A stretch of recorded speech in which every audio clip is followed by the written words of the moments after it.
Dalawa ho eh. Hindi ko ho alam kung anong nangyari dito sa taong ito. Ito naman ho ay itinuring kong kaibigan at parang kapatid. Ah, Ayoko ho sanang magkomento. Yung unang video niya ay kahapon ko napanood. Ayoko ho sana magbigay ng komento rito. Pero may bago na naman ho lumabas na video na hindi na maganda So once and for all, eto, sige, sasagutin na kita. Mga kaibigan, nakilala ko yan si Miss Eleanor Año o EPA kung tawagin, ay somehow in September 2017 sa Midas Hotel Casino. Grupo ko silang dumating doon, nakipag-usap sa akin at regarding daw na meron daw, kasi ako ho ay VIP sa Midas, kahit ho tignan nyo, sa Midas Casino noong ako'y malakas pang magsugal, ako ay platinum member. Magmula nung binuksan ho yung Midas hanggang sa tumigil ho ako sa pagkakasino, ay platinum member po ako. Ibig sabihin, pag platinum member ka ay malakas ka. Kumbaga, VIP ka na, where you can stay in Midas Casino for free. So, maganda naman ho sila bakitungo sa akin. We started a conversation, pinakain ko sila. At humingi pa nga ho sa akin ng kwarto, binigyan ko. Hanggang sa mabait naman hong kausap, sa madalit sabi, nakapalagayan ko ho ng loob.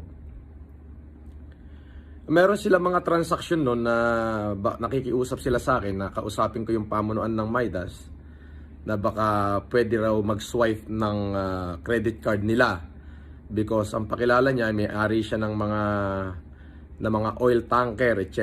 May-ari siya ng mga crudo, may mga depo sila sa iba't ibang mundo. As what she portray. So wala naman ho kung alam sa mga ganyang bagay. Ang akin lang, gusto kong maglaro dahil sa friendly sila, naging friendly naman ho ako. And then nagpahingi pa ho siya sa akin, baka raw pwedeng gamitin ko yung aking Midas point na mabigyan sila ng mga rooms. May record po ako lahat niyan. Pati yung mga rooms na nakapangalan sa akin na i-charge sa points ko na ibinigay ko sila. So I allow them to stay at Midas Casino. Marami po sila. And then suddenly, bigla niya ako sinabihan na sabihin mo matagal na tayo magkaibigan, sabihin mo matagal na tayo magkakilala. Sabi ko, for what? Sabi niya, ay hindi alam ng asawa ko itong pagsusugal ko. Sabihin mo yung requirement lang. Ang asawa ko ay kay police. Di sa akin naman, wala naman ho siyang pinakikitang masama. So, I joined. Then our friendship started there. Nakimit ko yung kanyang asawa. Mabuti naman ho ang pakikitungo sa akin, so mabuti. By the time of the same month, ako ho ay may humanitarian na gaganapin sana dito sa parting Cagayan, where pinakiusapan ako ng kanyang asawa na si superintendent, isang superintendent po yung kanyang asawa, na bakit hindi kami mag-humanitarian sa Camp Karingal, sa mga kapulisan. Sige po, sabi ko, walang problema. Sabi ko, kung maaari, sagutin mo yung mga pagkain ng doktor at sagutin mo yung mga, kasi hindi naka-line up sa akin yan, sagutin mo yung mga pagkain ng doktor, sweldo ng doktor, at saka yung laboratory ng mga salamin natin, kasi hindi nakahilera yan. Umuo naman ho siya. So, hindi po ako nagkakamali.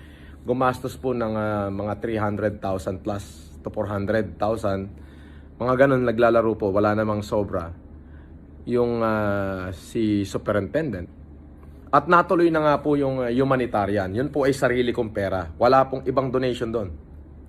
Yun po ang totoo nun. Sarili ko hong pera yon. Yung 116,000 pieces of eyeglasses na ipinigay namin sa Camp Karingal noong pong November 2017. Lahat po ng pulis dyan, maaalala pa ho yun. Kung hindi po ako nagkakamali, ang hepe po ng QCPD sa Camp Karingal ay si General Eliazar noon.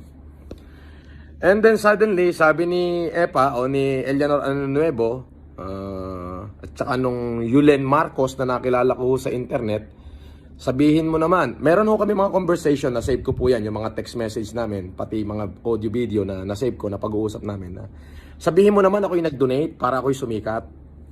Para makita ng tao na sikat din ako. Sa akin naman po, wala naman akong kwenta yung mga ganung bagay sa akin hindi ko naman ho kailangan ng pagsikat, so hindi ko susolohin yung credit.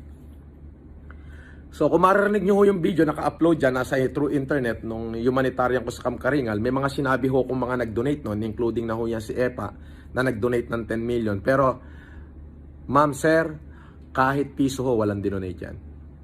Pati yung Yulen, kahit piso, walang donate. Isinama ko lang yung mga pangalan nila dahil sa pakiusap nila. So yung totoo ho noon, yung mahigit 37 million na gastos noon, yung humanitarian activity na yon, sariling pera ko ho talaga yon. Yun lang laboratory fee at may mga doktor ho ako magpapatunay niya. Nandyan ho lahat ng mga sila Doktora Grace Parangipang, sila Dr. Martin, na yung asawa po niya ay binayaran yung laboratory fee na 2 piso isang piraso ng eyeglasses po, yung mag-e-aging. So 116,000 pieces po yun, yung in-aging na salamin. Opo. Yun po yun. At regarding naman, ito pa, lumipas ang panahon, kami naging mabuti naman, ayos naman ang pakikitungo. Nag-i-slot machine siya, naubos yung pera, at ako naman din noong mga panahon na yon, tapos na yung aking humanitarian, medyo sabihin natin ako'y talo rin. Inutusan ho niya ako, yan, hindi ko ho i-deny yan, inutusan niya ako, sabi niya pa, best friend, yun ang tawag sa akin yan ni Epa. Baka pwede naman ekang utusan kita, isanla mo aring aking relo. O edi wala ka akong problema. Yan ho ay totoo, na isanla ho yata na mahigit 100,000. And then naglaro siya, natalo na naman siya, itinutusan na naman niya ako, nakiusap na isanla ko yung kanyang sing-sing. And then pinatalo rin ho niya yon. Yan ho ang mga katotohanan yan. Pwede ho nating i-review yung lahat ng CCTV ng Midas if we are going to talk facts and reality. Tapos siyempre magkaibigan kami, lumipas ang panahon hanggang sa inimbitahan ko siya sa Ilocos, ginastusan ko yung pagpunta nila roon.